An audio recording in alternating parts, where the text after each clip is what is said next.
Arrêtons de confondre la gentillesse véritable avec ce réflexe automatique qu'on appelle être gentil avec tout le monde.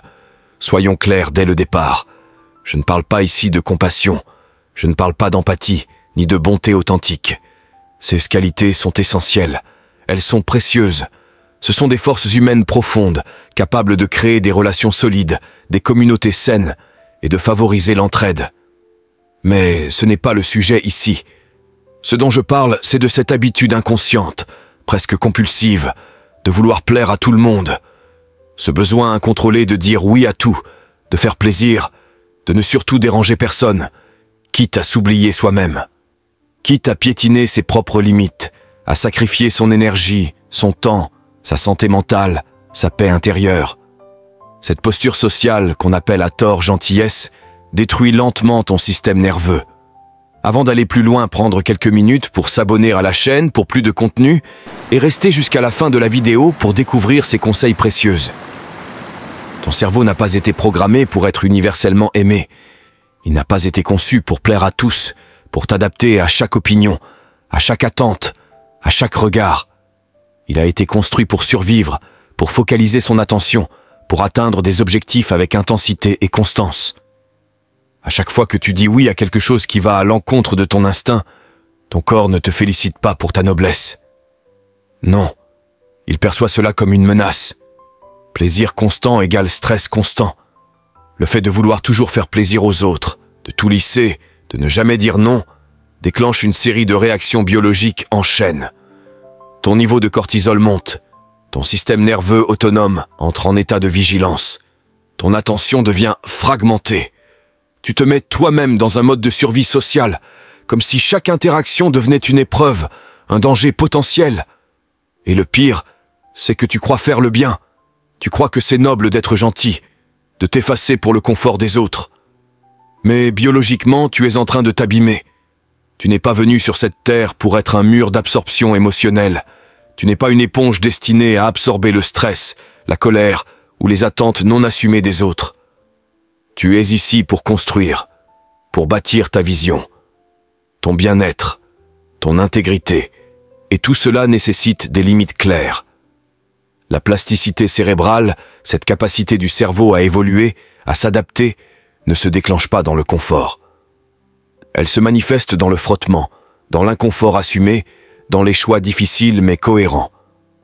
Chaque fois que tu dis non à quelque chose qui ne sert pas ta mission de vie, tu envoies un signal neurologique fort. Ceci n'est pas prioritaire. Ceci n'est pas aligné avec ce que je veux construire.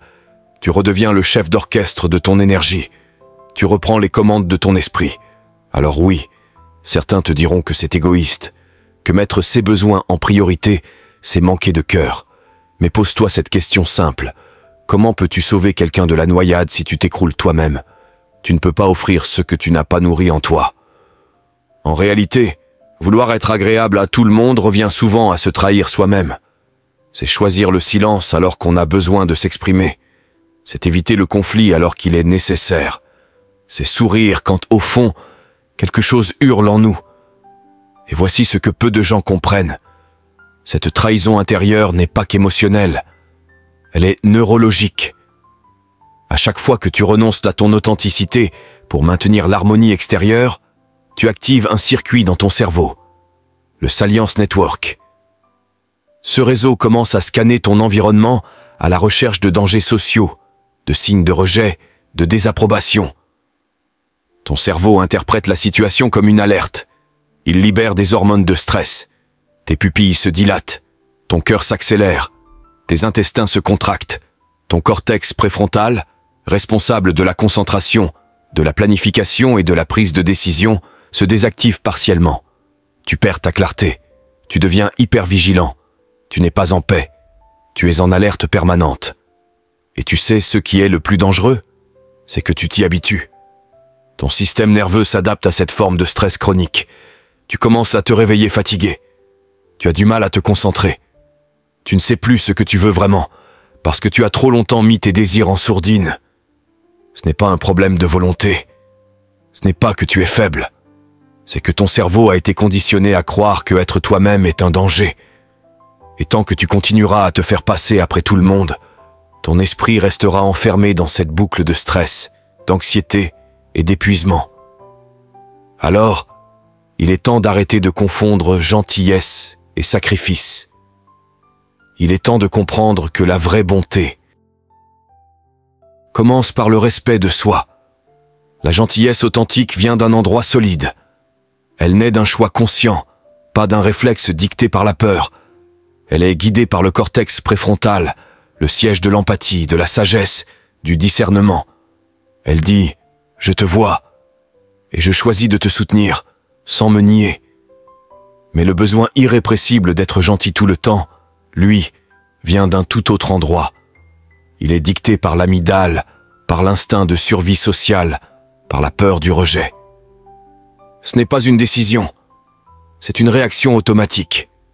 Et cette réaction, si elle n'est pas identifiée, te coûtera ta paix mentale, ta clarté, ta santé, et surtout ta liberté d'être pleinement toi. La gentillesse n'est pas ce que vous croyez. Et si ce que vous appelez être gentille n'était en réalité qu'une stratégie de survie? Une réponse automatique, déclenchée non pas par l'amour ou la compassion, mais par la peur du rejet, par l'angoisse de déplaire, par le besoin viscéral d'éviter tout conflit, même mineur. Si vous vous reconnaissez dans cette description, sachez ceci. Il ne s'agit pas de bonté, mais de soumission émotionnelle déguisée. Il existe un gouffre immense entre la gentillesse authentique et ce réflexe de niceness qui consiste à dire oui alors qu'on pense non, à sourire quand on a envie de crier, à approuver pour ne pas déranger. Ce n'est pas de la paix intérieure, c'est de l'abandon de soi. C'est une déconnexion lente, insidieuse, mais constante de votre propre vérité. Quand vous agissez ainsi, vous n'êtes pas dans votre force. Vous êtes dans une tentative désespérée de désamorcer la possible réaction négative d'autrui. Vous essayez de gérer la perception des autres pour éviter de vous sentir rejeté. Et votre système nerveux, ce formidable messager biologique, encode ce comportement comme la norme. Évitez les vagues pour rester en sécurité. Mais cette sécurité est une illusion. Elle vous coûte cher. À force de répéter ce schéma, votre cerveau finit par croire que cette posture de soumission est votre seule stratégie viable.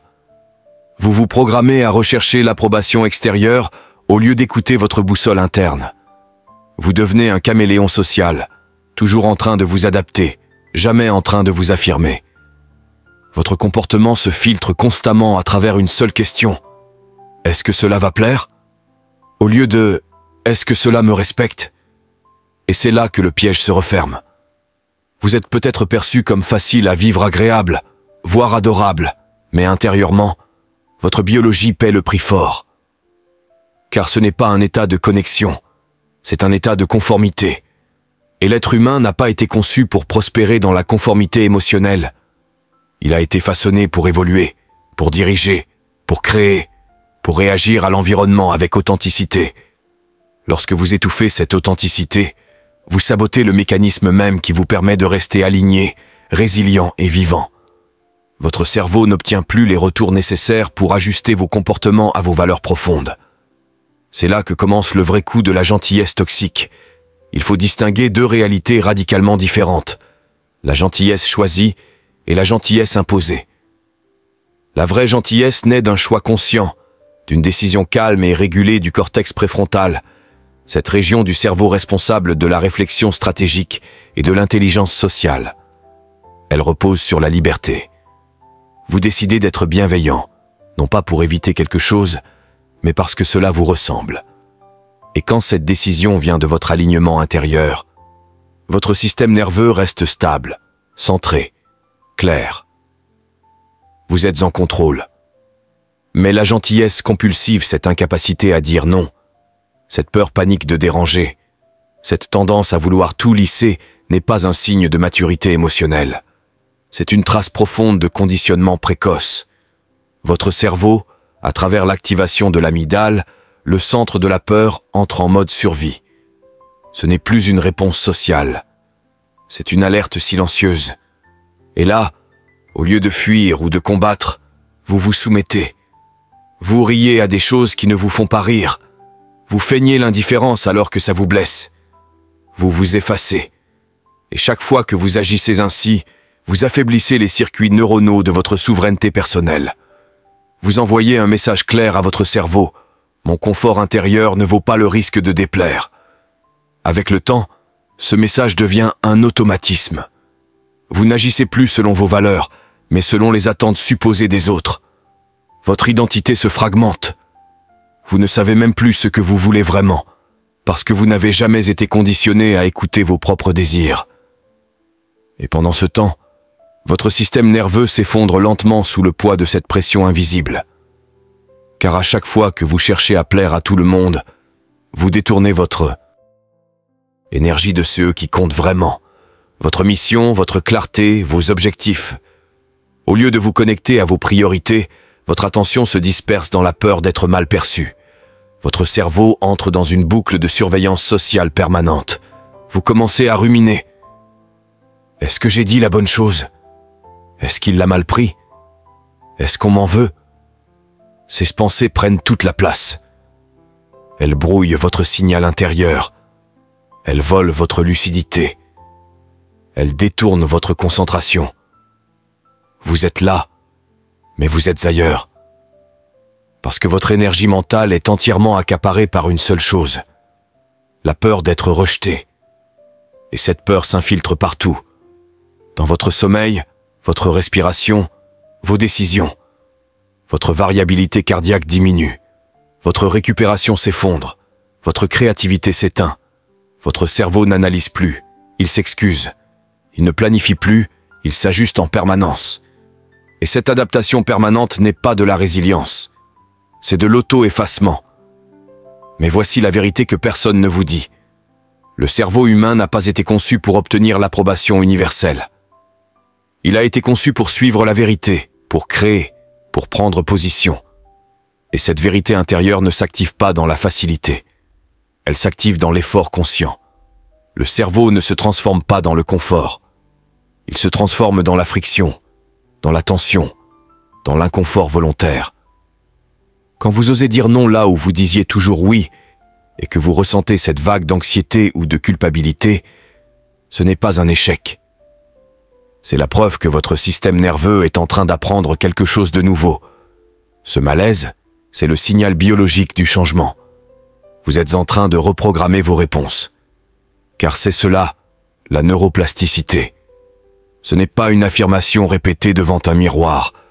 C'est un choix courageux, fait au cœur de l'inconfort. Et quand vous le faites, votre cerveau libère de l'acétylcholine, de la dopamine. Il marque ce moment comme significatif. Il dit « Souviens-toi, ça c'est important ».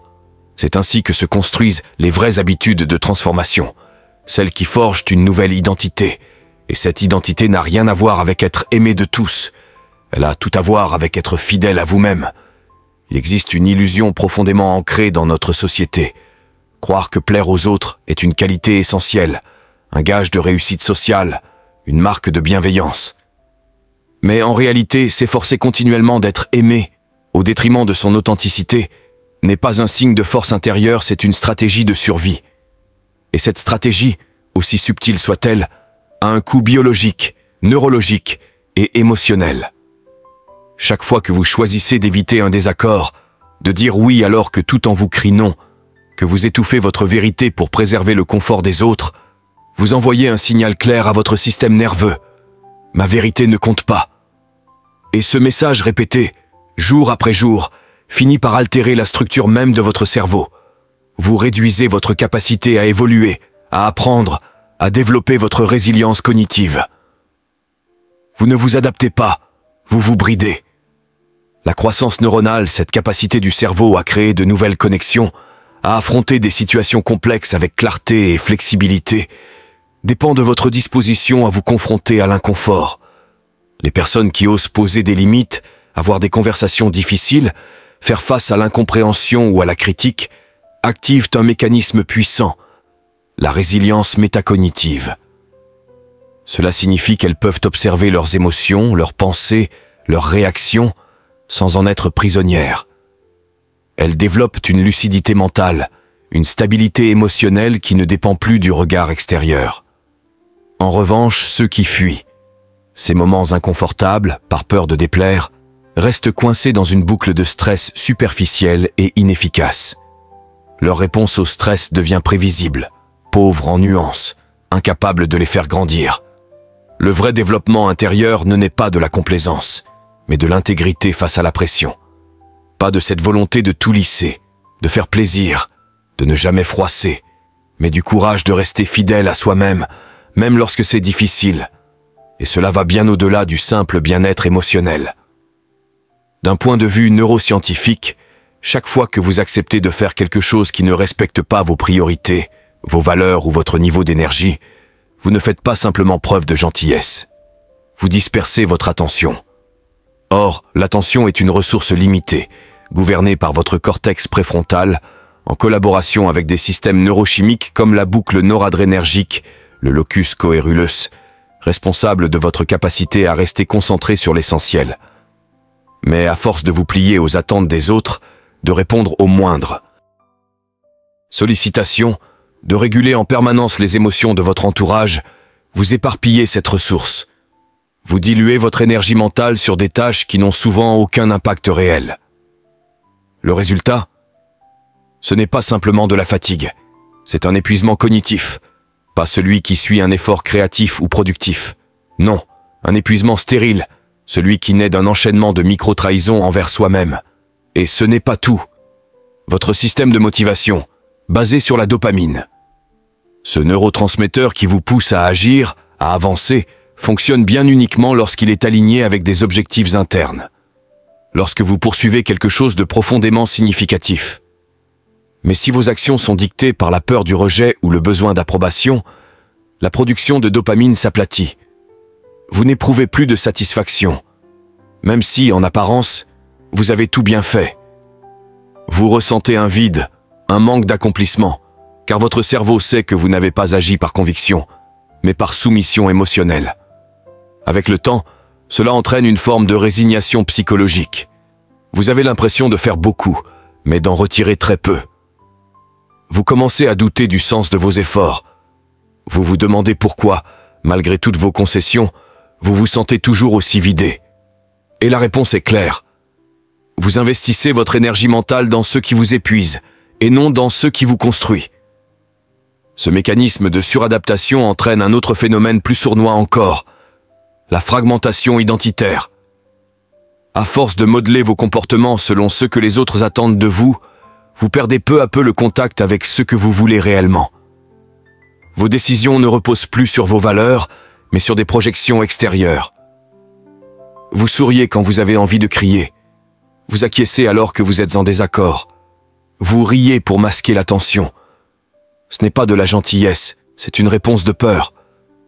Un réflexe archaïque hérité d'un système nerveux qui, activé par l'amygdale, considère le rejet comme une menace. Ce n'est pas votre faute. C'est une adaptation, une stratégie de survie que vous avez peut-être apprise très tôt.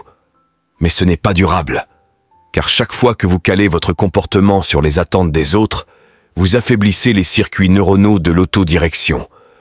Vous programmez votre cerveau à prioriser la validation sociale plutôt que la vérité intérieure. Et plus vous répétez ce schéma, plus vous vous éloignez de vous-même.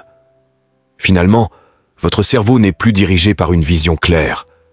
Il est gouverné par la peur. Chaque interaction devient un terrain miné d'incertitude. Est-ce qu'on m'a mal compris? Est-ce que j'ai dit ce qu'il fallait? Est-ce que cette personne est déçue? Ce n'est plus de la réflexion, c'est de la rumination. Et ce flux mental constant occupe tout votre espace cognitif. Ce n'est pas de la flexibilité, c'est un parasitage interne. Le cerveau n'est pas conçu pour cette hypervigilance sociale. Il est conçu pour poursuivre un but, résoudre des problèmes, créer, apprendre, s'adapter. Pas pour deviner en permanence si tout le monde vous aime. Lorsque vous surchargez ce système avec la gestion de toutes ces perceptions extérieures, vous créez un engorgement émotionnel. Votre système nerveux est constamment en alerte. Votre sommeil devient plus léger, votre récupération moins efficace. Et peu à peu, ce n'est pas seulement votre énergie qui diminue, c'est votre clarté mentale, votre motivation, votre créativité, votre confiance en vous.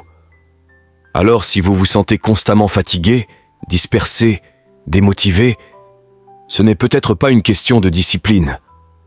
C'est peut-être simplement la dette mentale que vous avez accumulée à force de dire oui quand vous aviez besoin de dire non. Ce n'est pas une faiblesse. C'est un appel à vous recentrer, à retrouver l'alignement, à redonner à votre cerveau ce dont il a besoin, la clarté, la cohérence et l'ancrage dans votre propre. Tu veux savoir pourquoi tu es épuisé, vidé, pourquoi tu ressens ce flou mental constant. Ce n'est pas parce que tu travailles trop, ce n'est pas un manque de discipline ou de motivation. C'est parce que tu vis dans une tension continue entre ce que tu veux vraiment et ce que les autres attendent de toi. Tu vis à travers les signaux extérieurs, à travers les regards, les validations, les attentes silencieuses. Tu réagis, tu ne choisis plus. Tu te perds dans l'illusion que plaire à tout le monde est une vertu, alors que ton cerveau, lui, cherche autre chose, la vérité, l'alignement et l'action cohérente. On nous a fait croire que grandir, c'est éviter le conflit, qu'évoluer, c'est rester calme, poli, gentil. Mais c'est faux. Le cerveau ne change pas dans le confort. Il se transforme dans l'effort, dans le déséquilibre, dans les micro-tensions qu'on ose traverser. C'est là que la magie opère. Quand tu ressens cette boule au ventre après avoir dit non, quand tu sens cette montée de culpabilité après avoir posé une limite, ce n'est pas un signe d'échec, c'est le signal biologique de ta métamorphose. Tu viens de rompre un schéma automatique, céder, plaire, t'effacer. Et ce premier acte de rupture, c'est exactement ce dont ton cerveau a besoin pour créer une nouvelle route neuronale. Il détecte une erreur, un changement, une nouveauté. Et si tu tiens bon, si tu ne t'effondres pas dans l'inconfort, quelque chose de profond commence à se réécrire en toi. Ton système nerveux s'adapte. Il enregistre que cette décision est importante. Il libère des substances comme la dopamine, l'acétylcholine, qui marquent ce moment comme un tournant. C'est ainsi que se construisent les nouveaux comportements durables. Pas par des affirmations positives répétées dans le miroir, mais par des décisions courageuses prises sous pression. Ceux qui vivent dans une bulle de confort perpétuel, ceux qui font passer l'approbation avant l'authenticité, finissent par ralentir leur propre évolution. Leur cerveau tourne en rond. Ils ne rencontrent plus de vraies nouveautés, plus de vrais défis. Et sans défi, il n'y a pas d'adaptation. En revanche, ceux qui embrassent l'inconfort, qui osent poser des limites, qui risquent d'être incompris, développent une forme rare d'intelligence émotionnelle. La résilience métacognitive. Cette capacité à observer ses propres réactions sans se laisser submerger. À rester debout quand l'émotion voudrait nous faire plier. Et voici la vérité nue. Ce que tu évites, le malaise, le désaccord, la confrontation, c'est exactement ce que ton système nerveux réclame pour devenir plus fort, plus clair, plus aligné. Ce n'est pas la gentillesse qui fait grandir, c'est la cohérence intérieure face à la pression extérieure. Chaque fois que tu dis oui alors que ton cœur crie non, tu n'es pas juste gentil. Tu es en train de fragmenter ton attention, d'éparpiller ton énergie. Le cerveau humain ne peut pas se concentrer sur tout. L'attention est une ressource limitée, pilotée par le cortex préfrontal et des circuits chimiques précis. Et plus tu la dilues dans des choses qui ne te nourrissent pas, plus tu t'épuises. Pas une fatigue productive, une fatigue floue, accablante. Le genre qui vient de devoir jongler entre 1000 rôles, 1000 attentes. Tu veux savoir ce qui crée vraiment le burn-out? Ce n'est pas l'excès de travail, c'est le trop-plein de concessions, de tâches inutiles, de silence qui ronge. C'est la dispersion constante entre ce que tu fais et ce que tu es. Et cela a un impact direct sur ta chimie interne. Quand tu poursuis un objectif qui a du sens pour toi, ton cerveau libère de la dopamine. Mais quand tu agis juste pour éviter les conflits ou pour maintenir une image, cette dopamine chute. Et c'est pour ça que tu te sens vide, même après une journée productive. Tu n'as pas avancé vers toi-même, tu as juste évité d'être rejeté. Et ton cerveau le sait. Il enregistre que tu fais beaucoup pour très peu de retour émotionnel. Et à force, il arrête de te motiver. Il tire la sonnette d'alarme en réduisant ta créativité, ta résilience, ton envie. Pas parce que tu es cassé, mais parce que tu es vidé. Ce que tu vis, ce n'est pas un échec personnel, c'est une dette énergétique, une surcharge mentale provoquée par trop de oui donnés à contre-cœur. Et la seule façon d'en sortir, c'est de commencer à dire non. À tout ce qui ne t'aligne pas, aux gens, aux projets, aux habitudes qui ne t'élèvent pas. Parce que chaque non devient un signal fort. Voici où va mon attention. Voici ce qui compte pour moi. Et ton cerveau s'ajuste. Il devient plus focalisé, plus performant, plus lucide. Ce n'est pas qu'une question d'efficacité. C'est une reconquête de ta souveraineté. Chaque non posé avec clarté te reconnecte à toi. Et à force, tu ne vis plus en réaction. Tu commences à créer. Tu n'attends plus l'approbation pour exister. Tu te construis à partir de ton propre centre. Et ce réalignement intérieur transforme aussi tes relations. Parce que quand tu passes ton temps à être trop gentil, à faire passer les autres avant toi, ton cerveau interprète cela comme un message. Je ne suis pas une priorité. Et ce message, il ne reste pas dans ta tête. Il s'infiltre dans tes liens. Les autres finissent par t'attendre dans ce rôle de celui qui donne toujours, qui ne demande jamais. Et ce n'est pas qu'ils sont mauvais, c'est que tu les as entraînés à te voir comme secondaire. Résultat, des relations déséquilibrées, superficielles, des connexions qui ne nourrissent pas, qui vampirisent. Parce que les vraies relations naissent de la réciprocité, de la transparence, de l'inconfort parfois. Elles demandent du vrai, des noms, des désaccords, des silences, pas des sourires de façade. Et quand tu t'autorises à être entier, à poser tes limites, tu changes la dynamique. Tu invites l'autre à te rencontrer dans ta vérité, pas dans ta façade. Et ton cerveau répond à ça.